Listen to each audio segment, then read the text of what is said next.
China is an oasis of stability. It really is.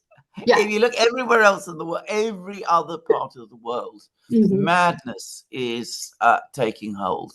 Yeah. China just goes on, goes on its way. Yeah. I mean, it's quite remarkable. Yeah. I mean, anyway, let's discuss this further. Yeah, I agree. I think the Chinese government pretty much have a long-term plan, and they just go according to their plan, and not being bothered. It's Trump who is up, jump over the place, one idea one day, the next day he changed his mind and all that kind of thing, which is pretty crazy, Yes. but it's make everything interesting, I guess. So. It certainly does. It certainly does. Well, as I said, I mean, I've been a lawyer, as you know, in previous lives, and I can tell you this: in litigation, and I was a litigator. Without fail, the party that has the plan wins. The party that's making it up as it goes along always invariably loses. I mean, without a plan, you're lost. And I'm sure the same is true in international affairs also. Okay, so let's start with this oil ban, the secondary sanction, all that kind of thing. The spat, the latest is the spat between India and the United States. Mainly, Trump is putting pressure on India not to buy Russian oil. I don't quite understand the change of tone of the U.S. government, because according to India, that Biden was the one who actually somewhat encouraged India to buy Russian oil. And not to mention, EU is still buying Russian oil now. Yeah. So what is all this pressure on different countries? Now they pressure China as well. So what is this all about? All of a sudden, it seems like. Well, just on the topic of India and what they were told by the Biden administration. The Indian Foreign Ministry is absolutely clear about this. They were approached by the Americans, and the Americans asked them to buy Russian oil. The reason they did that was that they didn't want Russia to withhold oil from the global oil market, which would increase competition for Middle East oil. Okay. Which would push up energy prices in the United States. So it was the Americans actually who suggested to the Indians, come along, please, and buy Russian oil. You get it at a big discount. And it'll mean that Putin will still lose money on his oil as he did before. But, overall, we'll keep the energy situation stable and you'll do really well out of it. So it was an American idea. Yeah. Now they've turned around completely and say, oh, absolutely terrible that the Indians are buying Russian oil. It's, they're fueling Putin's war machine and all of that. The reason they're doing this is actually not at all difficult to understand. All of their other sanctions have failed. The Russians have adapted to every one of those sanctions. They completely misunderstood the character and nature of the Russian economy, which, I've been completely realistic. It is not the size of the American economy. It is absolutely not the size of the Chinese economy, but it is much bigger, much more diversified, has far more resources, has far more technological and industrial depth than the Americans understand. It is bigger than Japan's economy, to put it that way. So it is a big, strong, well-organized, well-run economy. They didn't understand that. The Americans still don't understand that. They don't want to admit to themselves that their initial analysis was wrong.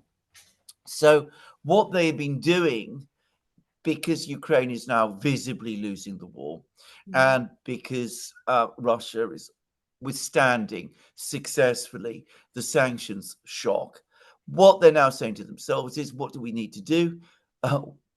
Clearly, somebody must be helping the Russians, because it's impossible that they could be doing this all by themselves. After all, they're the gas station masquerading as a country, the kleptocratic petrostate and all of that. It must be those Chinese and those Indians and all of this. So that's what they're now. This is now the new narrative. Now they're scared to take on China. We'll probably come to that later. So they're now doing what the Americans always do, what the bullies always do, is that they beat up on the party they think is weaker. And India is, of course, much weaker than China. So they're now coming after India. And they say to the Indians, you must never buy Russian oil. It's terrible that you do. It's shocking that you should even think of doing such a wicked thing, fueling Russia's war machine. And if you do, we'll come and we'll punish you by imposing enormous tariffs and sanctions against your country.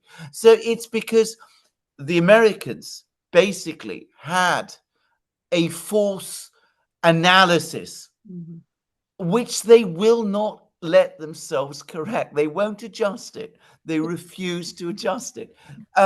One sees this time and again. You encounter this all the time with every mistake that the Americans make. They never admit their own mistakes. They simply go on reproducing them. But Turkey also buying lots of Russian oil. I don't even hear them talking about it. EU buying a lot of Russian oil. So they just go after India. And remember, in the beginning of February, Modi visited the White House, and he was treated really with a lot of high honored guest kind of status. I guess they changed their mind about India in general. Like they used to want to use India against China. Now they changed their mind on that. Is that so? Well, you've come to the root of it, because of course this isn't really about India at all. What do I always say? Everything ultimately is about China. You can't go directly. You're just scared of the Chinese. You say they're very big, they're very tough. They got all of these rare earths. They got all of these technologies. They have a terrible habit of calling your bluff.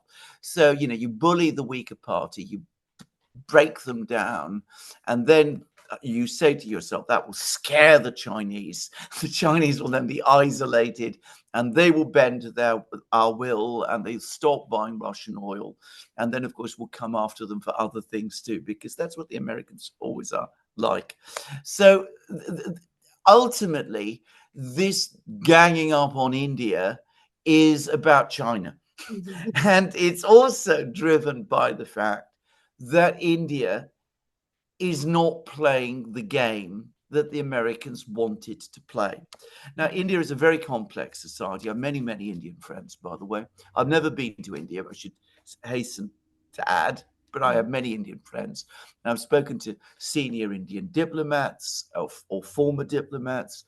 It's a very sophisticated country. It has a very complex relationship with China, to which it feels rivalrous and at some level jealous. And one has to say this. I mean, because India and China both achieved liberation at the same time. 1947 in the case of India, 1949 in case of China. At that time, they were perhaps equally poor. I think in 1949, China was poorer than India. In the 1970s, per capita, China and India were about the same level. I know people who went to China and India in the 70s. For the record, they all told me that China was a much better run place in the 1970s than India was. But anyway, that's that. If you looked at the narrow per capita GDP statistics, they appear to be at the same level. China is now the biggest, most advanced economy in the world. It's developed enormous technologies. It's tremendous industries. It's got tremendous export industries. India is still struggling. It's achieving rapid growth, but it is not developing with anything like the kind of speed that China did. So, and in fact, the reality is that the gap between the two is growing. So the Indians do have issues with China. They also have the problems that are left over from the time of Jawaharlal Nehru. We discussed this in a previous program, that he thought that he could somehow outplay the Chinese in Tibet. A very duplicitous game, because at the time he developed good relations with China, and he seemed to have a very close friendship with Zhou Enlai, Anyway, we know what happened. He lost and India was defeated. And this has left a lot of ill feeling and bitterness and resentment in India. So there's all of these things. But India remains, nonetheless, a great nation, a big nation, a country that fought for its independence, which wants to play the role that it believes it is entitled to play as a big nation, an independent role in world affairs. And what the Americans come along and tell the Indians is, look, the Chinese, you've got all of these problems with them, ally with us, become our ally, accept the kind of subordination that the Europeans have, and we will help you in some sorts of ways, but the key way we will help you is that we'll help you to bring the Chinese down. And the Indians, and anybody who knows India will know that they're not agreeing to do that. They may have their issues with India, but they are not, so with China, but they are not going to be used as a card against China. Do you remember in the 70s, maybe I don't know whether Chinese people know this, but in the 1970s, the Americans were always talking about how they were playing the China card against the Soviet Union. And I told people, I was only a boy, I was only at school, I said, you don't understand what you're doing. China is not a playing card. You can't treat a country like a playing card, especially not a country like China. I was already interested in Chinese things then. And of course, the Americans talk to themselves in that way. And well, we know what happened. And they think about India in the same way, because the Americans never take other nations seriously. And they don't understand other nations have their own policies, their own culture, their own traditions, their own sense of pride in themselves and what they are. And so they've discovered that with India now. They're very, very angry and they're very, very frustrated. They see that India isn't doing what it's done. And so the result is that all the friendship, all the nice words have all gone away. And now the Indians are the wicked people who are assisting Putin's war machine. A lot of the anger against Russia is the same, by the way, that the Russians are not playing the game that they had been assigned. They too are not allying with the Americans against China, despite the fact that, as we discussed in other programs, they are white people who look like us. That makes it even worse somehow, that they're not prepared to ally with us against these Asians. So this is very much the underlying American mindset, and it explains the anger and the bitterness of the fury and the rage, and the Indians will just have to live with it. I think more than anything else, the United States hates any country who has a mind of their own, right? That independence from away from the West or from the United States that they cannot control, so they hate that, any country. Yeah.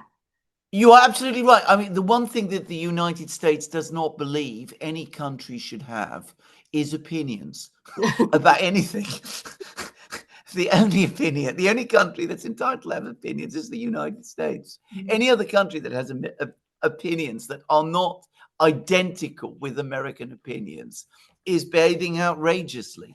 In fact, it is beyond American conception that other countries should think for themselves. Yeah, but it's so interesting the way they handle India. Like Biden, I think part of the reason Biden wants India to buy Russian oil remember at that time he had a pretty bad relationship with Saudi Prince, MBS, right? So That's right. I think he couldn't really control OPEC. He wanted the oil price to go down, but OPEC wasn't listening to him. So he probably thought at the time was using the Russian oil to balance that a little bit. And so allowing India to buy it is a way to do it. I guess that's part of it, probably. And now, now you have Trump have a totally different idea. And Lindsey Graham is the one who put into this secondary sanction bill, right? That's where I think what Trump is threatening, that we're going to secondary, sanction countries who buy Russian oil. But But I mean, they just totally ignore India has its own mind. You can't just one day you want India to do one thing, and then the next day you want it to do differently, right?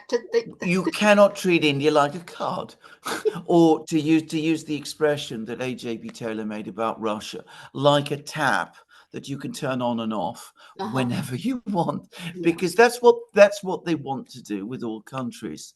So the Indians, by the way, are furious. I mean, I've been reading the Indian media, and the anger that is expressed there about this is just unprintable. I mean, some of the comments literally are unprintable.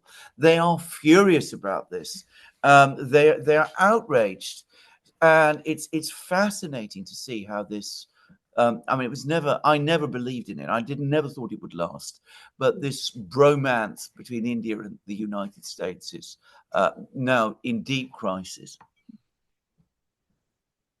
Well, and in terms of Trump's tariff war, he's not done, even though it seems like he has put in place for most countries, still negotiating with China or another extension for China. But other than China, it seems that all the countries, we will see if he's going to increase tariffs for India because of this. So, but nonetheless, I think that I thought it's we have, pretty much done more or less with tariffs.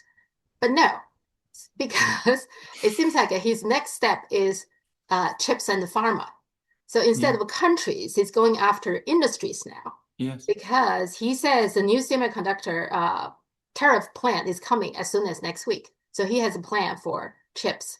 And then pharma, he said in an interview with CNBC, he said there will be a small tariffs on all the pharmaceuticals, but in a year or a year and a half, it's going to be 150, possibly 250 for all the pharmaceuticals. So now his argument is he wants all these productions go back to the United States. Here's the problem.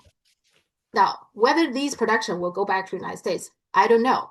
I very much doubt that. But in the interim, when he put the tariffs on all these things, we here living in the United States, we are going to pay for it with no guarantee that these production will come back to the United States. No.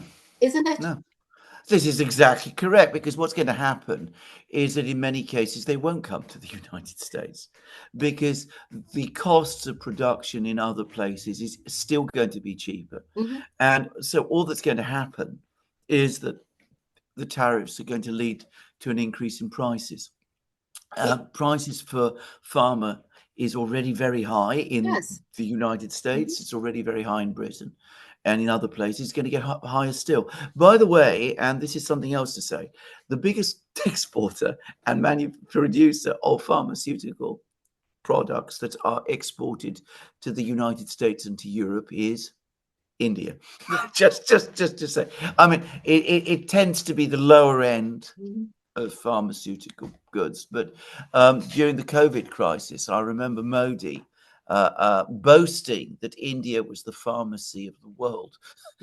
A very, perhaps overambitious comment to make. But I mean, putting aside what Trump is threatening India with Russian oil, he's now, I mean, regardless of what the Indians do about oil, their precious pharmaceutical industry is also going to be hammered. So again, it's going to make them very, very upset, very, very angry, and I'm confident it's going to make them reconsider their entire alignments, by the way, and it's going to make them want to deepen their relations with the BRICS. But anyway, let's put all that aside. Your underlying point that this is not going to work out well for Americans is absolutely correct. You're completely right. And I do wonder what Robert Kennedy, who is trying to lower pharmaceutical crisis for Americans, is going to make of all of this. I have to say, I feel like for Trump, he actually probably does have a plan. I think his plan possibly all along is to get money to pay for his budget deficit due to his, big beautiful bill, his tax cut for the rich. So there is a budget deficit, a shortfall that he need money. So tariff is a good way for him to do it. And he has this tendency, and the United States in general has this tendency is, if I can get something out of you, then I'll just keep on squeezing you as much as I can until the last drop of, oil or something. So he thought, oh, Besant actually announced that in June the tariffs income increased dramatically. So they did got a lot of money. Well, again, the money coming from the United States, the consumers, not from any particular country. Yes. All right. So in fact, I think some manufacturers in different countries probably they have to lower their prices a little bit due to the tariff. So they're hurting other countries, but most of the money coming from the U.S. consumers. That is simply a fact. But they're very happy. Okay, we got more money, and so that's probably give Trump the idea. Well, this is a good way to quickly get some money. Why not we just keep on doing it, squeezing now, instead of a country, because he have done that. So now we go to chips and pharma, which are two big industries. Yes. So this is not just on the surface, it's a tariff war against different countries. In the end, seemed to me like a war against the U.S. middle and lower class. Yes, it is. It is. It's a massive. It is a massive exercise in economic redistribution, financial redistribution upwards. I mean, it's a case where it accelerates a process that's already been underway in the United States for the last 60 years, in which you see that all the wealth is draining to the top. I mean, that's basically what's happening. And Trump is coming in. I don't know whether it's exactly a plan, but it's an idea. I think this is his idea, that it's going to create, he's like many rich people, he thinks income tax is bad. He thinks corporation taxes are bad. He therefore says, he sort of imagines that, if we can just do away with all of these taxes, that's going to result in a tremendous prosperity and economic boom. And of course, it will make the people he knows and mixes with, very, very happy, because they're all rich. They don't have to pay these taxes. But of course, the people who do pay taxes, these taxes, indirect taxes, and tariffs are indirect taxes, are taxes on middle class and working class and people who are still poorer than that. So it is a massive exercise in redistribution.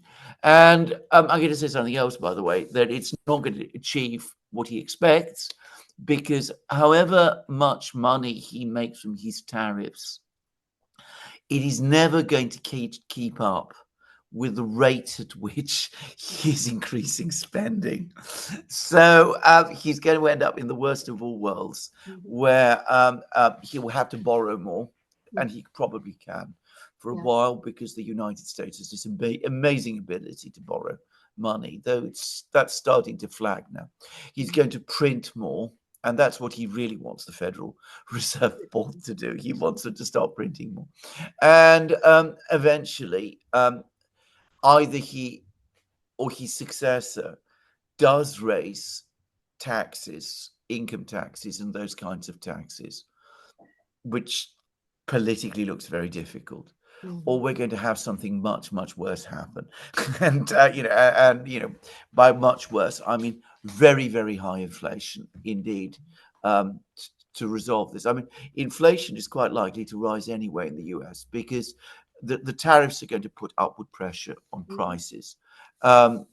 His latest games with the sanctions on Russia are going to inevitably, I think, have some effect on the oil markets. And that's probably going to make energy prices rise as well overall. And then, of course, if he does get his way and the Federal Reserve Board does cut interest rates at a time when he's running an ever bigger budget deficit, well, it's very, very difficult to see how that can prevent inflation taking off, which is why I think Jerome Powell has been resisting doing it. Well, Walmart already announced that they just recently announced that they are going to increase the prices. They said some as much as 50, even more %. Well, they are. So, and one thing I noticed that they never increase the exact amount of the tariffs. They always increase a little bit more, right? They use tariff as a reason to increase more. Yes. That's a price gouging in the Mm-hmm. kind of economy that the US has Mm-hmm. is almost baked into the system. Yeah. It's become a very predatory economy. It cannibalizes on itself, Mm-hmm. Mm-hmm. just as it cannibalizes on its European allies, which is what this latest trade agreement was all about. Yeah. Now, in terms of chips, there's something interesting. So Trump gave green light to Nvidia to sell this H20, which is Nvidia's chips designed just for the Chinese market. It is Yeah. better than the low end, but not the real high end. So it was designed for the Chinese market. But then I think Biden put a stop for it, even for that. But now Trump gave the green light to this H20 to sell to China. But what's interesting is now China is now investigating that H20 chips have backdoors, which we know it does. I mean, Nvidia doesn't even deny because the US has a chips safety act, which requires all the chips selling overseas to have, they call it a mechanism to locate its location.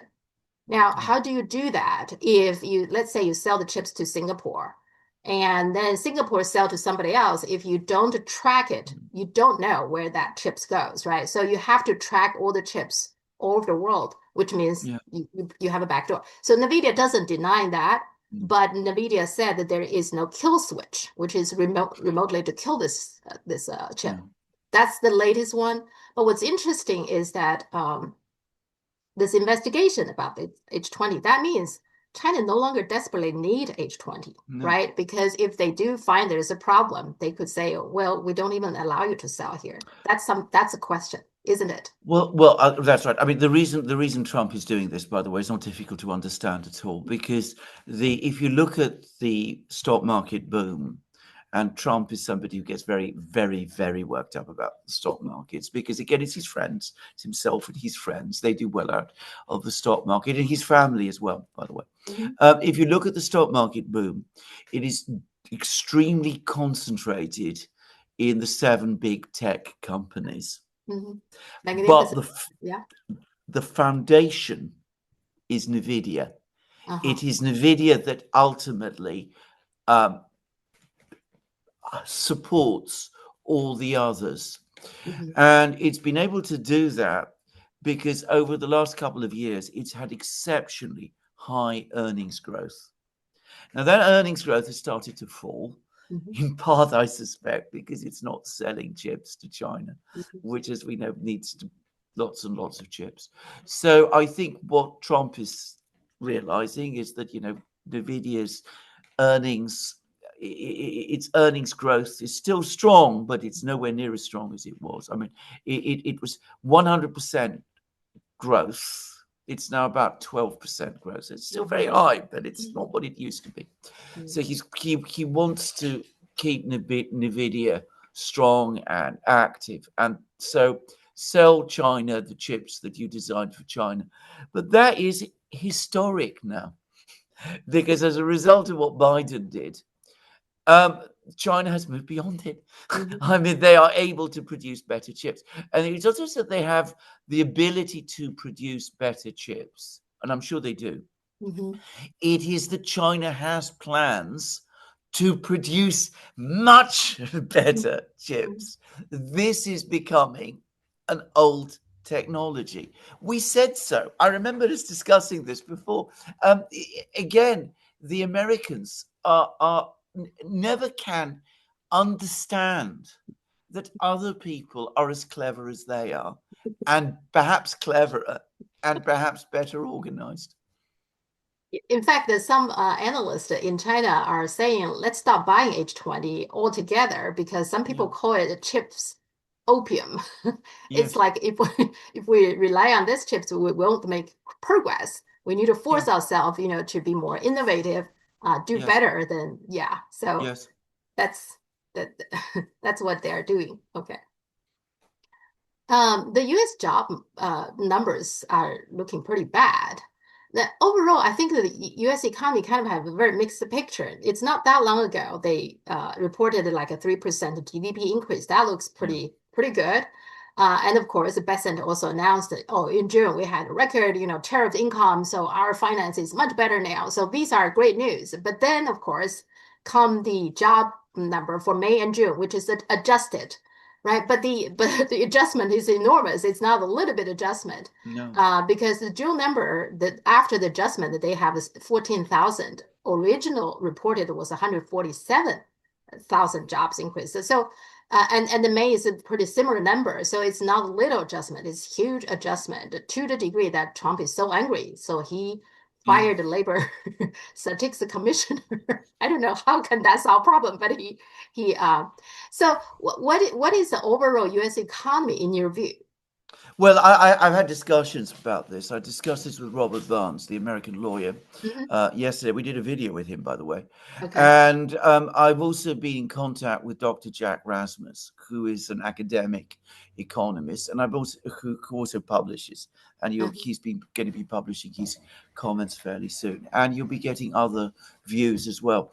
The general consensus is that the US economy is flat, that the 3% growth is a statistical mirage, that it largely reflects surges first in imports and then collapses in imports caused by Trump's tariffs policies, that there's nothing really there, that the economy grew by about 1% this year, and that it's most likely heading towards a recession, and perhaps a severe recession.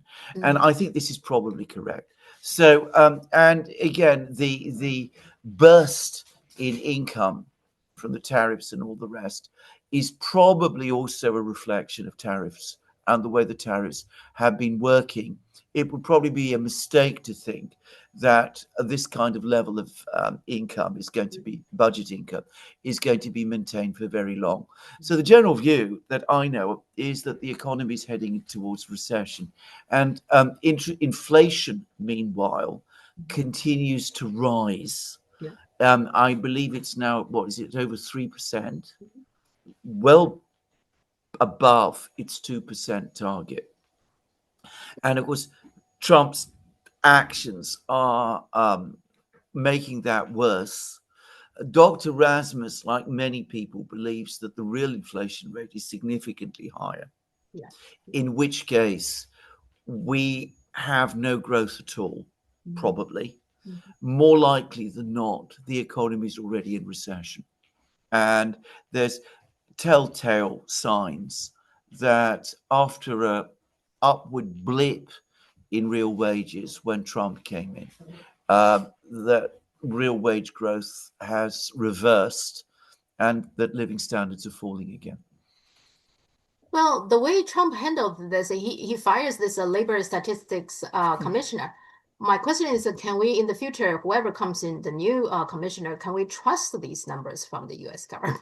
He made it so obvious. No, I don't. I mean, here again, I mean, I get to say something. I mean, there's enormous amount of criticism of the statistics the Chinese government produces.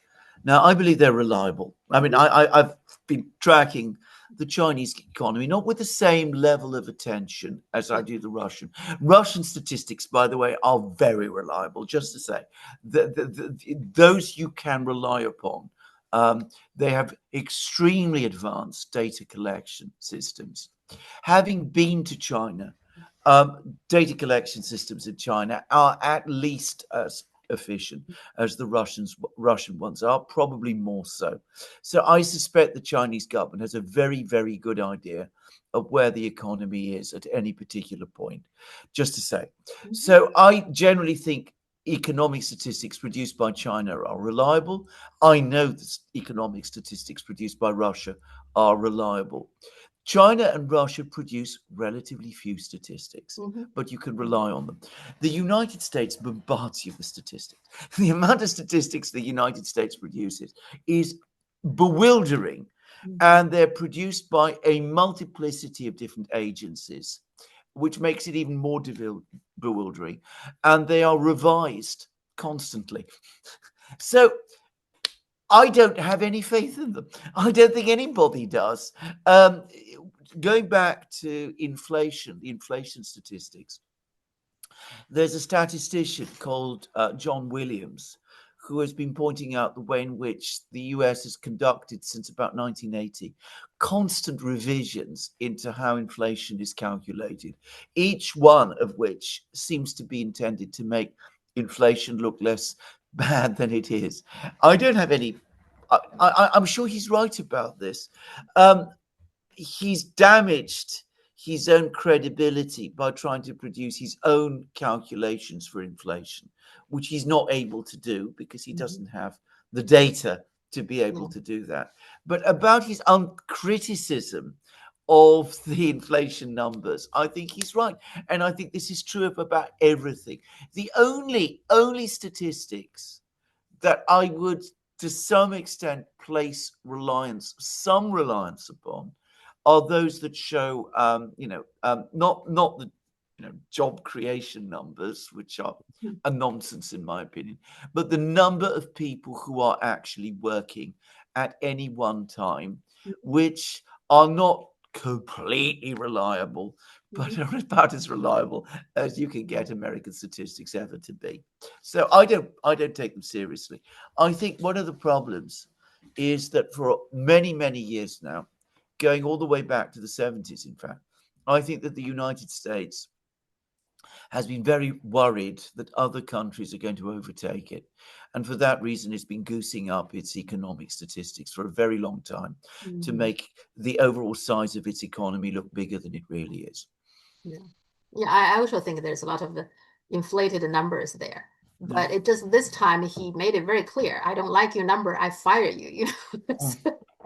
Yeah, I mean, he's very happy when the numbers are inflated. He's very unhappy when they're deflated. I mean, basically, I mean, it was. I mean, you can sympathise with him, and I have up to a certain degree, but ultimately,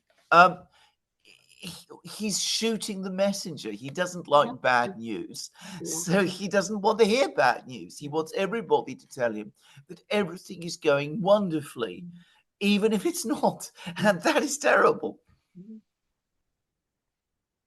Okay, the Ukraine situation. Now, 2 British colonels were captured by the Russian special forces. What's the reaction from Britain? No, there hasn't been any. And I mean, I want to stress the Russians haven't said anything about this. The British haven't said anything about this. There are reports about it all over the internet. Larry Johnson, who is a former CIA person, who I place huge reliance upon, believes this story may be true. And given that he thinks it may be true, I'm prepared to believe it. But this has been kept very, very secret by everybody. Yeah, I noticed that there's not much report on that. Yeah, I mean, the mainstream media hasn't. Yeah. Absolutely. I mean, within Britain, I'm going to make a guess that there's a D notice. That a D notice is, I think we discussed it before, it's an instruction from the government to the media that you do not report the story. Okay. So it's national security, I guess. National security, yeah. Well, come back to Trump, but what exactly is Trump's plan for Ukraine now? It's very confusing, right? In the beginning, he said he wanted the war to end, and then he seems put in some effort, and then also stopped selling weapons to Ukraine for a while. But now he seems like, okay, he's going to support weapons, but through the NATO country, they have to buy and then give to Ukraine, and now also put a lot of pressure in terms of buying the Russian oil. What exactly is his plan? Does he have a plan for Ukraine? He doesn't have a plan for Ukraine. What he wants to do is he wants the fighting to stop so that he can go ahead and win the Nobel Prize and say that he's ended the war. That is his plan. He has no bigger plan about how to resolve this conflict or how to rebuild relations in Russia or how to establish security in Europe. I think this has become absolutely clear now. And it's a tragedy, but there it is. In the meantime, now the Caucasus, right? The Caucasus, we talked about this area. It's a complicated area. It's always a little bit. I think if you go back to see Tucker Carlson's interview of Putin, he actually talked about the Caucasus. So it seems like the Caucasus is always on his mind. Yeah. So recently, Armenia is now announcing that they are going to have a military drill with the United States this month, like in a week or so. Yes. What is going on there? Well, I mean, Armenia has for some time. I mean, Armenia, about 5 years ago, had a color revolution. We know what those are. And the previous government was replaced by a very, very strong pro-American government. And that is the government that there is in Armenia now. And it has been working continuously to try to realign Armenia with NATO, with the United States, and with the West. And it basically dumped Nagorno-Karabakh, this region. It basically let Azerbaijan capture it. It appears to be prepared to cede more territory. I mean, I haven't been to Armenia myself, but everything that I hear about it is that it is a fanatically pro-American government, and it's prepared to jump through every possible hoop in order to please the United States.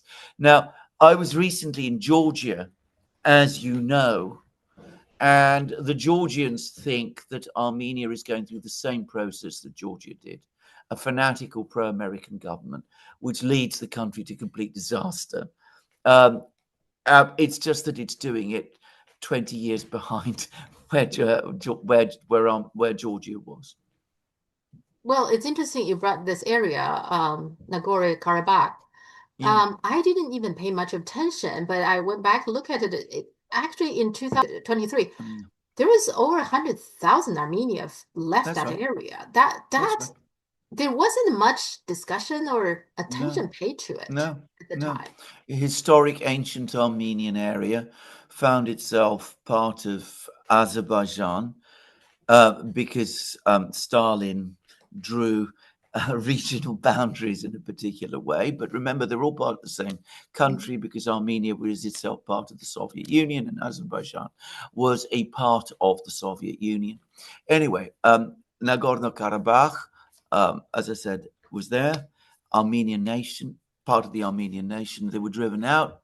Azerbaijan has now taken complete control over it. And Armenia doesn't care, or at least the government in Armenia doesn't care. To the extent that they talk about it at all, they blame Russia. Yeah, I guess their expectation, or some expected that the Russians should come in and help them, I guess. The leader of Armenia, Nikol Pashinyan, refused Russian assistance. So you may say it now, but at the time he was talking a different story. And where does Azerbaijan stand? Because there's also some talks that discussions about the potential to establish some kind of a Turkish military base in Azerbaijan. Okay, so Turkey is the NATO member. I am sure there is one already, and I'm sure that there's also Israeli bases in Azerbaijan. Azerbaijan, it has a very, very intelligent but very corrupt leadership, which knows how to play every single side off against each other, off the other. Usually it maintains correct relations with Russia. At the moment, it's going through a difficult patch with Russia because it wants to get more help from the Americans. But then it tilts back to Russia later. It has the Israelis there, has the Americans there, has the whatever. But as I said, it's a constant game that Azerbaijan plays. And it's played it fairly successfully up till now. And Turkey is always in the mix. It seems like Turkey's always in the mix. Turkey's always in the mix. But to say this clearly, and again, I was in Georgia. It's difficult to convey to outsiders, but in the South Caucasus, Russia remains overwhelmingly the dominant power. It is the colossus around which ultimately everyone else has to revolve. I mean, even Turkey and Iran, which are the other big powers, cannot be important in the same way. I mean, the economies are integrated into Russia. The people, everybody speaks Russian. The street signs everywhere are in Russian. They all watch Russian news and media. There are lots of Russians there all the time. It reminded me very much of my trip to South Korea in 2002 and the way in which, again, people talk about South Korea as being this ally of the United States. But when you are in South Korea, it feels very ephemeral. The real giant there is China. Yeah. And it's difficult again to convey to outsiders the extent to which that is the case. Everything in South Korea ultimately, and by no means in a hostile way, I should say, because South Korean culture is based on ultimately on Chinese culture, but in everything ultimately revolves around China. Even the relationship with the United States itself does. Something the Americans don't understand. And then some Korean themselves try to deny that. They said that this Absolutely, yeah. They said this is well, like some Armenians do. Yeah. But Georgians still do, and Azerbaijanians do. I mean, there's always going to be a degree of resentment of the giant next door and nervousness about the giant next door. But ultimately, when, whatever it is that we're seeing now, in the end, they will have to come to terms with the prevailing reality, which is, as I said, Russia dominates the Caucasus, and China dominates that, the Northeast Pacific. I mean, it is a matter of history and geography and culture, and it cannot be changed. Yeah. Well, they try. I mean, the latest thing in China, lots of people discuss, is that South Korea, they like to apply lots of the world inheritance, this and that within UNESCO.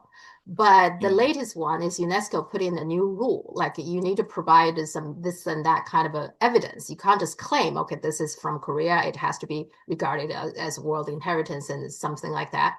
China provided all kinds of evidence to show that in the past, what they applied from South Korea, that simply originated in China. And South Korea was not happy about that. When I was in South Korea, it's a very stridently nationalist place, by the way. When I was there, I mean, they were insisting that they invented pottery, and what in the West we call bonsai, after the Japanese, but which as you know perfectly well, originated in China too. Yeah. But they were the inventors of both. That's what the South Koreans said, and but I mean. The odd thing about it is that you sense that they don't really believe it themselves. Yeah. They know perfectly well what the truth is. Yeah. A lot of South Koreans like China as well, by the way, just to make that clear too. I mean, it's a complex relationship, but and they do feel, they understand China. Yeah. Well, what's interesting to me is that I think these kind of a hostile feeling towards China probably is more so inside South Korea. The overseas Korean that I met, they actually like, lots of the Chinese thing, and they admit to that. They they have no problem admitting that those things coming from China. Absolutely. Yeah. It's true. Yeah. Okay, Israel. Netanyahu now pretty much admitted that their whole goal is taking over whole Gaza. So they no longer saying this is to fight Hamas or get their hostage back, but they pretty much admit that. No surprise there, right? That we know that that's the goal in the beginning, isn't it? Yeah, absolutely. Of course it has. It's been that all along. I mean, it was true, I suspect, even before 7th October, but it is the goal now, clearly, to take over the whole of Gaza, to occupy it, to annex it, and to remove the population. Well, Trump already said it's up to Israel to make the decision. I mean, how could he just say that? But anyway, my question is, Israel is not going to stop in Gaza. They have this greater Israel goal. So these other Middle East countries, according to those maps that I saw, it seems like it covers, this greater Israel covers Jordan, Syria, Lebanon, Iraq, part of Egypt. These countries, aren't they worried that you let Israel to take over Gaza? You don't do anything. Their next goal could be you. They're weak, deeply corrupt countries. Many of them have deeply corrupt political systems. There is very little of a sense of patriotism amongst their leaderships. One of the great tragedies of my life has been to see the degradation of the Arab world. In the 60s and early 70s, the Arab world seemed to be rising, and there were some extraordinary leaders coming up. There were two I particularly remember.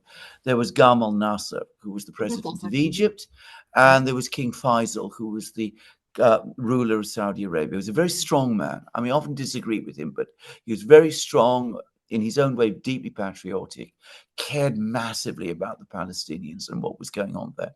But as I said, since those two men have died, and by the way, the Russians, in the case of Faisal, he was assassinated.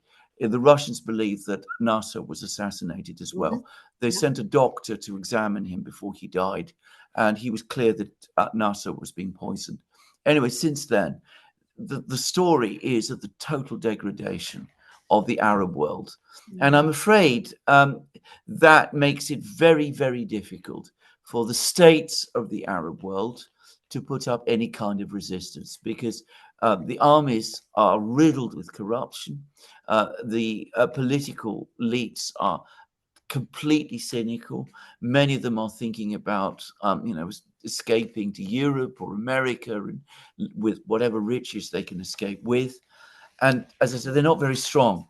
The populations are different, but the Arab world, partly because of the corruption and the cynicism and the failure of the states, has never educated its people properly and has never developed that level of state organization. I mean, it's not like China. States don't run in the Middle East in the way that China was able to do from a much lower economic base. I mean, Egypt in 1950 was a much richer place than China. I know that. So that they've never managed to do that. Eventually, this Israeli plan will fail, and will fail catastrophically.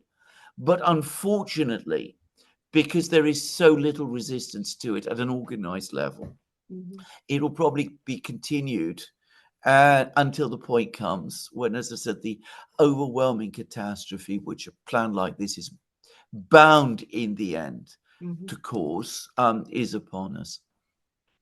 I just find it's again the Western hypocrisies, right? When they talk about Russia, the threat from Russia, they will say, "Oh, after Ukraine, Russia is going to take Poland, take the Baltic countries." That's what they're telling you. How scared, the whole Europe should be worried about Russia's aggression. They never say anything like that about Israel, even though there is a clear map there talking about taking all these countries. You're completely right. You are absolutely right. I mean, this is the stated objective of people who are members of the Israeli government. I mean, the openly declared objective of members of the Israeli government. Yeah, speaking of Korea, the Korea Peninsula before it became North and South, just to bring some, you probably know this part of the history, in the early 17th century, late 16th century, so there was a Ming war against Japan in Korea, right? But because the Ming Dynasty believed that Japan invaded Korea, and the Ming believed that if we don't protect Korea, Japan will use that as a launching pad to take some parts of China. And so that's when there was a famous, war between the Ming troops and the Japanese, but the location is in Korea Peninsula, right? And that's pretty much what, there's a China has a lot of idioms, right? So there's a Chinese word called 唇亡齿寒, which if I can translate it means that if the lips are gone, the teeth will feel the cold. So I think the Arab countries, it's a good one, actually. The Arab countries need to know that, right? Yes. Yeah, but very wise. Yeah, but they're incapable of doing something about it. No. And the Ming Huangdi, the Wanli Huangdi at the time, he's correct to do that, because later that's what Japanese did. They took Korea and then come to China. Yeah. Absolutely. Yeah. That is the history of the 20th century. Yeah. And you understand that China's still not comfortable with Japan, because even though they were defeated in the Ming Dynasty, but they didn't give up that idea. They keep on. And then they did that during World War II. And there is no sign that they have abandoned that idea. They never apologized for what they did during World War II. Correct. So correct. Absolutely. All you say is true. Yeah, and that explains why, because Japan never said we will never do that again. They never said No, that. no, Okay, no, so how no. do you interpret that? That means if they get the chance again, they would do it again, and they would stop Absolutely. Korea, right? Some people in Japan, absolutely, they would definitely want to do it again. Yeah. Which also make it an interesting approach that the U.S. always has. The U.S. always trying to get Korea and Japan joined together against China. But this Yes. is I find it's a very hard union between Korea and Japan for historical reasons, because Japan will always take Korea immediately when they could to Well, go after China. the Koreans hated the Japanese, as I saw very clearly when I was there. Now, admittedly, that was 20 years ago, more than 20 years ago. So things may have changed since then, though I doubt it, by the way. But the Korean people in the south of Korea absolutely hated the Japanese. I mean, some of them had complicated feelings about China, but they know perfectly well who were the big aggressors and who really set out to conquer and subjugate their nation. So absolutely. So I think it's an incredibly difficult thing to pull off. And again, it explains why South Korea has never really developed a proper, stable political culture. That's why there was the attempted coup there, because the governments of South Korea, which are basically American controlled, they're not ultimately in alignment with the sentiments of their people. Yeah. And the US doesn't care. The US just want the two of you to get together against China. That's it. They don't Yes.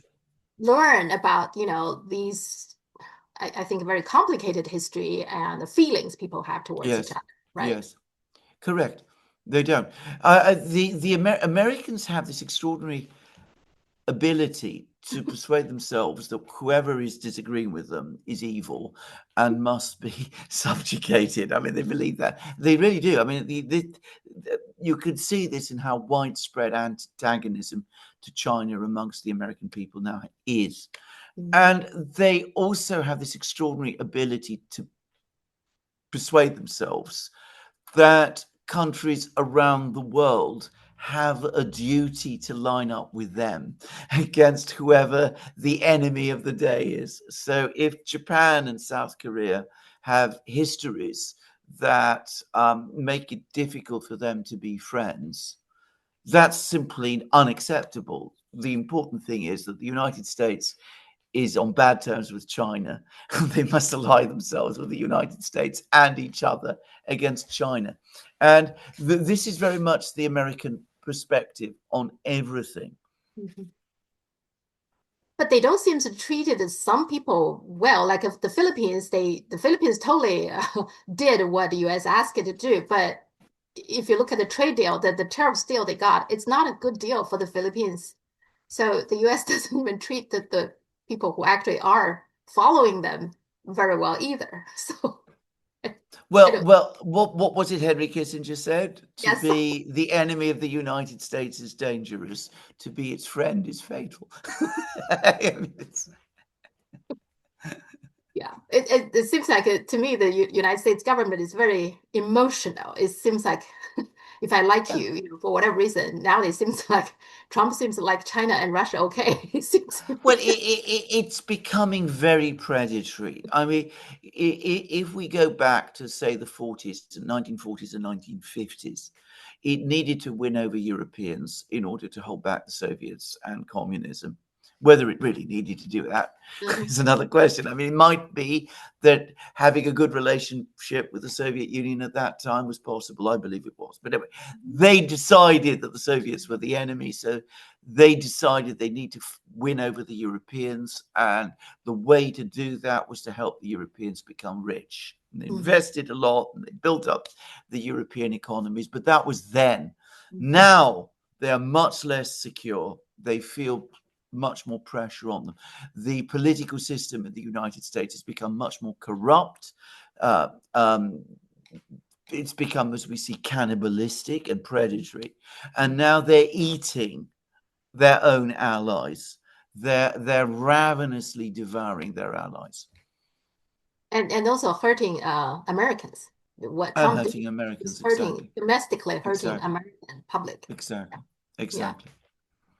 To me, it's like, I don't know, he seems like all over the place. Whoever Yeah. he can get some money, he no longer cares whether, Correct. yeah. Correct. Well, we will just have to pay for all these prices. We will see. I Yeah. mean, the Yeah. drug prices in particular, lots of people worry Yeah. about that because, like you said, pharmaceutical, drug prices in the United States is already very high. Yes. So, how is it going to be? He already said he's going to charge Yeah. tariffs. So, Yes, but the pharmaceutical companies will do well out of it. yeah, And yeah, they're major donors. yeah, yeah. They And the GDP figures might actually do quite well out of it too, because if you look at the way in which the American GDP is calculated, the pharmaceutical industry accounts for an enormous proportion of US GDP, by the way. So if you want to goose up further your overall GDP numbers, then pushing up GDP pharmaceutical prices is probably, if that's your objective, it probably makes a kind of sense. and the stock market will continue to do well, probably. Yeah, exactly. Exactly. A little bit of things light. I always try to find something, entertaining. No. Have you been watching The Gilded Age, which I think is a No. Netflix? Well, Right. it's being called the American versions of the Downton Abbey, just so you know. Oh, okay, right. Well, what's interesting in there, now I haven't watched it, I just read the articles about it. What's interesting to me is that there's this concept of a dollar princess. So rich American families, during the Gilded Age, they're marrying into the UK, British aristocracies. So one want the title, the other want the money. So I didn't know this, that apparently Winston Churchill's mother is Yeah, one of those dollar princesses. absolutely. Absolutely. There are lots of them. And you're completely right. He married his father, who was the youngest son of the Duke of Marlborough. So he didn't have much money. And he was a man of expensive and extravagant tastes. So what does he do? He looks for a rich American girl to marry. And the result is Winston Churchill. Well, but what's interesting to me is that these people are extremely wealthy. So one of the most famous one is Vanderbilt, Cassilia Vanderbilt, which actually I think is married to Winston Churchill's cousin, right? That's right. So the Vanderbilt family, of course, they want the title, the Duke. I think the title is Duke or something. Yeah. But the result of that is Consuela and all these dollar princesses, they have to travel far away. They have to marry to Britain, and so they're far away from their loved ones. The whole idea of having money is you can do things according to what you want, right? Having families close by is one thing that I think make everybody happy. Instead, these people, once they have money, they want more. They want titles. So they sacrifice their own daughter's happiness. Yes. What's the point? I mean, it's an extraordinary story, actually, because you're completely correct. I mean, here we have American billionaires, because they were the billionaires of the day. So the richest people on earth, making huge amounts of money in what is supposed to be, at that time, a Republican democratic society. And what are they doing? They're chasing the aristocracy of the country they rebelled against in order to gain titles. I mean, it's ludicrous, and it demonstrates even then the degree of insecurity that these people had, which is, I mean, very much an aspect of American power ever since. I mean, they feel insecure in a way that, for example, China doesn't. China has much more one of the reasons it's so calm, you remember we're talking about how calm China is. It's so calm and self-possessed is because it doesn't have all these insecurities and paranoias and fears all the time, and saying, oh, well, I've got all this money, but what does it really mean?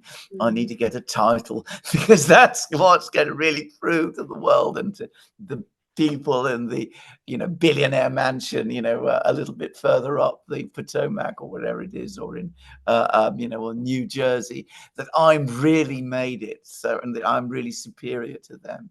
So, I mean, you could see this happening all the time. The other thing is, of course, the other thing these people were doing, I don't know whether this program shows it, is that they went to Europe and they bought artworks in Europe on a simply unbelievable scale. And if you go to the various art galleries in New York, you can see this, this sort of the Rembrandts and the Titians and all of these things that they were buying. And here I'm going to say something because I've been very interested in art. My aunt, as you probably know, was Minister of Culture of Greece. I take an interest in these things. And the thing that immediately struck me, looking at all of these paintings, is that these Americans with lots of money came. And yes, they did buy Rembrandts and they did buy Titians, but they bought the worst paintings that were painted by Rembrandt and Titian. The Europeans very cleverly knew exactly what to sell them. And they knew that it was the name that really these people were interested in, not the painting itself. Yeah, like the Vanderbilt, if you go visit, their houses, they have quite a few scattered over the places. But a lot of them are built by the marbles coming from Italy, so as if there is nothing you can find in the United States, they have to get it from Italy. Exactly. I mean, it's very bizarre, but it has an awful lot about, as I said, the insecurities of America at that time, which are still, I think, deep down, they're still there, and they explain a lot about the pathologies that America still has today, and that the American rich have to this day. Well, I think even today, like the Manhattan, part of the reason I think Trump has such a bad relationship with the New York elites is they are very snobbish. They don't like him, so they never accepted him, right? My understanding, that's part of he hates the Manhattan. Absolutely. I mean, there is no more snobbish people on planet Earth than Ivy Leaguers.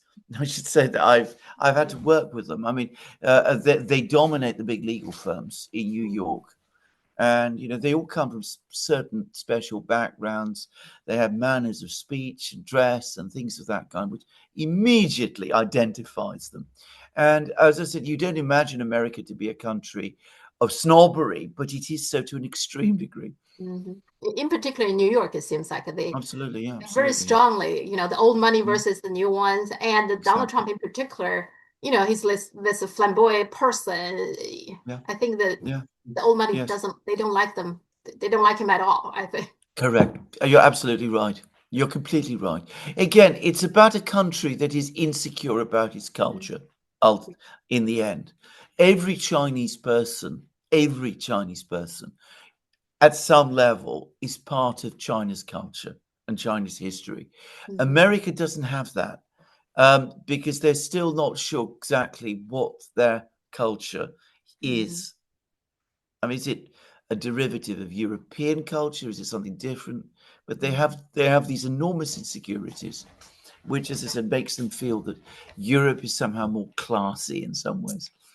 Yeah, I feel that this Gilded Age is very clear, even though I haven't watched it, but it seems like that's very big in terms of how to get into the nobilities in Britain, get themselves a title, and they are some kind of a royal family themselves because their daughter married into something that's a big thing, and then their own class, like Astor is a family that established first, I guess. So one of the person from the Astors, she decide who should be allowed into this upper class.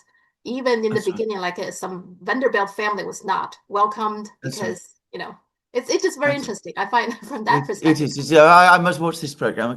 It's a period I've studied, by the way. I think I told you I studied American history, and I found it all very, very interesting.